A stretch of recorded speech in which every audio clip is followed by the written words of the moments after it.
आकाशवाणी से प्रस्तुत है समाचार प्रभात।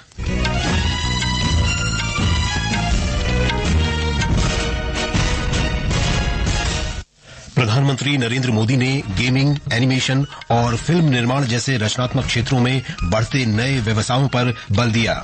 जम्मू कश्मीर विधानसभा चुनाव के तीसरे और अंतिम चरण की तैयारी पूरी, मतदान कल। बिहार में 16 जिलों के 4 लाख से ज्यादा लोग बाढ़ की चपेट में। केंद्र ने हालात से निपटने के लिए राज्य सरकार को सभी संभव सहायता का आश्वासन दिया। जमैका के प्रधानमंत्री एंड्रयू होलनेस की 4 दिन की भारत यात्रा आज से शुरू। इजरायल ने यमन में हूथी ठिकानों पर हवाई हमले शुरू किए और भारत ने ब्रुनेई में जूनियर वुशु विश्व चैंपियनशिप में 2 स्वर्ण सहित 7 पदक जीते। समाचार प्रभात के साथ मैं विशाल शर्मा। प्रधानमंत्री नरेंद्र मोदी ने नौकरियों की तेजी से बदलती प्रकृति तथा गेमिंग, एनिमेशन और फिल्म निर्माण जैसे रचनात्मक क्षेत्रों में बढ़ते अवसरों पर जोर दिया है। आकाशवाणी के मन की बात कार्यक्रम में प्रधानमंत्री ने कहा कि भारत की रचनात्मक प्रतिभाओं में अपार क्षमता है। सूचना और प्रसारण मंत्रालय ने क्रिएट इन इंडिया इस थीम के तहत 25 चैलेंजेस शुरू किए। ये चैलेंजेस आपको जरूर दिलचस्प लगेंगे। इनमें शामिल होने के लिए आप wavesindia.org पर लॉगिन कर सकते हैं। देश भर के क्रिएटर से मेरा विशेष आग्रह है कि वे इसमें जरूर हिस्सा लें और अपनी क्रिएटिविटी को सामने लाएं। केंद्रीय सूचना और प्रसारण मंत्री अश्विनी वैष्णव ने इस वर्ष 22 अगस्त को नई दिल्ली में पहले क्रिएट इन इंडिया चैलेंज की शुरुआत की थी। ये चुनौतियां आगामी विश्व ऑडियो विजुअल और मनोरंजन शिखर सम्मेलन वेव्स के लिए अग्रदूत के रूप में काम करेंगी। ये भारत में डिजाइन, विश्व के लिए डिजाइन के प्रधानमंत्री के दृष्टिकोण के अनुरूप होंगी। भारत के मीडिया और मनोरंजन उद्योग को आगे बढ़ाने और क्रिएटर इकोनॉमी को बढ़ावा देने के लिए 5 से 9 फरवरी तक विश्व ऑडियो विजुअल और मनोरंजन शिखर सम्मेलन आयोजित किया जाएगा।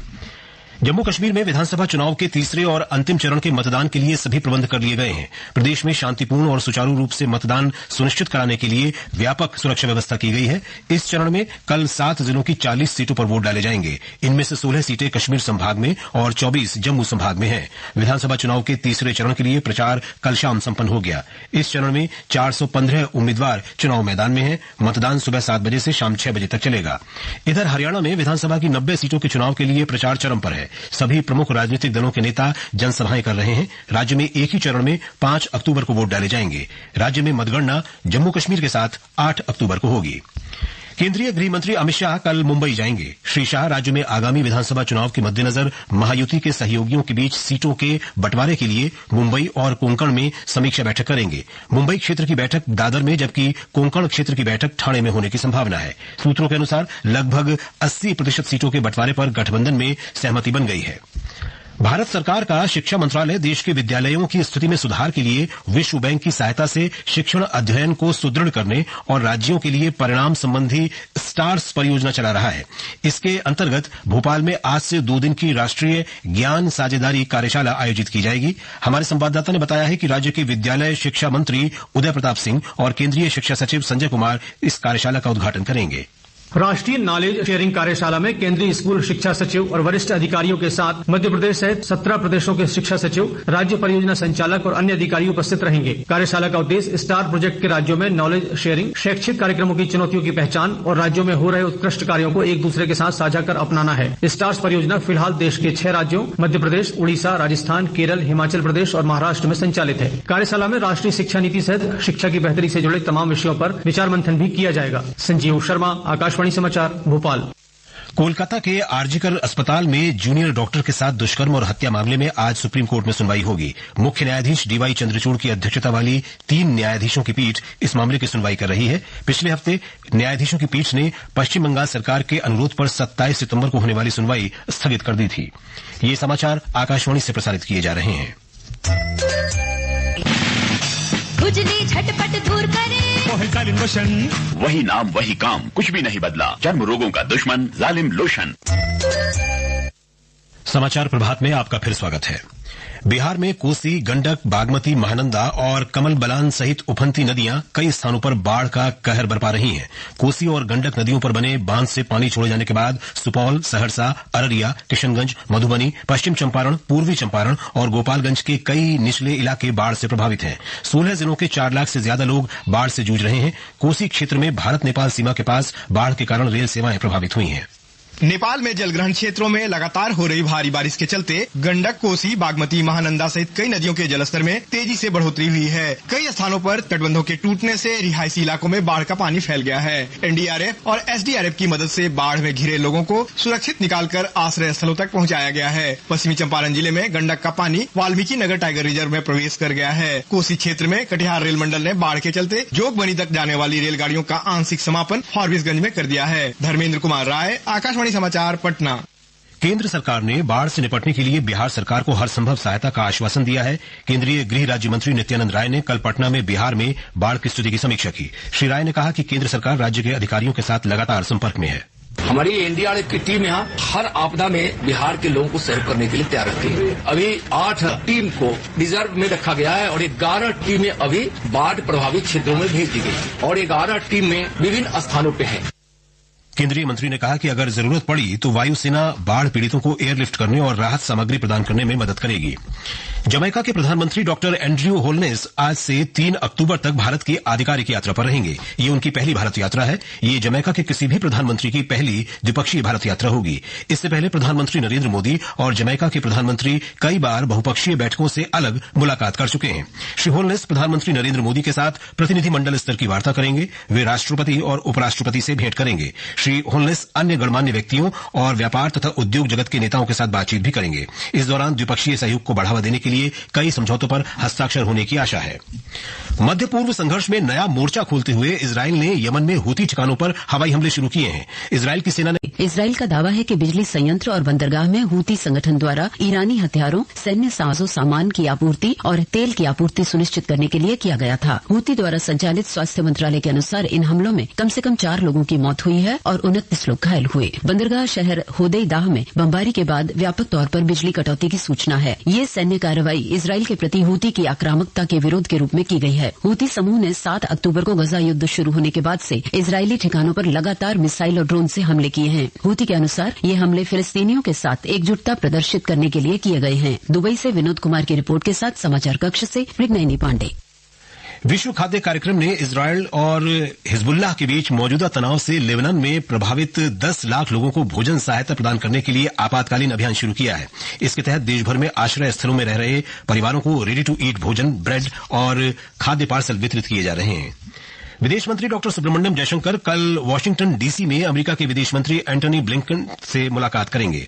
उनके बीच यूक्रेन युद्ध और पश्चिम एशिया संकट सहित व्यापक वैश्विक और द्विपक्षीय मुद्दों पर चर्चा होने की संभावना है। डॉक्टर जयशंकर कल अमेरिका यात्रा पर वाशिंगटन डीसी पहुंचे। वे बाइडेन प्रशासन के अन्य वरिष्ठ मंत्रियों और अधिकारियों से भी मिलेंगे। और अब खेल समाचारों के साथ है मुकेश कुमार बल। भारत ने ब्रुनेई में जूनियर विश्व वुशु चैंपियनशिप में 2 स्वर्ण, 1 रजत और 4 कांस्य सहित कुल 7 पदक जीते हैं। आर्यन और शौर्य ने भारत के लिए 2 स्वर्ण पदक जीते। नांग मिगम्बी बोरफुकन ने रजत पदक जीता। तनिष सागर, अभिजीत, दिव्यांशी और युवराज ने कांस्य पदक जीते। वहीं 14वीं जूनियर महिला हॉकी राष्ट्रीय चैंपियनशिप आज से रांची में शुरू हो रही है। इसमें 26 टीमें खेलेंगी। टूर्नामेंट में कुल 8 पूल बनाए गए हैं। फाइनल 10 अक्टूबर को होगा। इसके अलावा भारत और बांग्लादेश के बीच दूसरे टेस्ट मैच का आज चौथा दिन है। कानपुर के ग्रीन पार्क स्टेडियम में मैदान गीला होने के कारण तीसरे दिन का खेल रद्द कर दिया गया। इससे पहले दूसरे दिन का खेल भी वर्षा के कारण पूरी तरह से बाधित रहा। बांग्लादेश ने पहले दिन 3 विकेट पर 107 रन बनाए थे। उधर लाओस के नेशनल स्टेडियम में कल फुटबॉल अंडर 20 एशियन कप में समूह जी के अंतिम मैच में भारत ने लाओस को 2-0 से हरा दिया। मौसम विभाग ने अगले 5 दिनों के लिए देश के पूर्वोत्तर हिस्सों में मूसलाधार वर्षा का अनुमान व्यक्त किया है। मौसम विभाग के अनुसार आज तमिलनाडु, केरल में और अगले 7 दिनों के दौरान असम, मेघालय, नागालैंड, मणिपुर, मिजोरम, त्रिपुरा और अरुणाचल प्रदेश में छिटपुट वर्षा होने की संभावना है।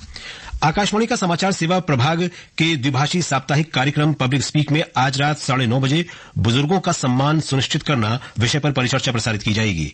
इसमें हमारे स्टूडियो में सामाजिक न्याय और अधिकारिता मंत्रालय की संयुक्त सचिव मोनाली पी धकाते और बुजुर्गों के लिए काम करने वाले नागरिक समाज के सदस्य श्री रोहित प्रसाद शामिल होंगे।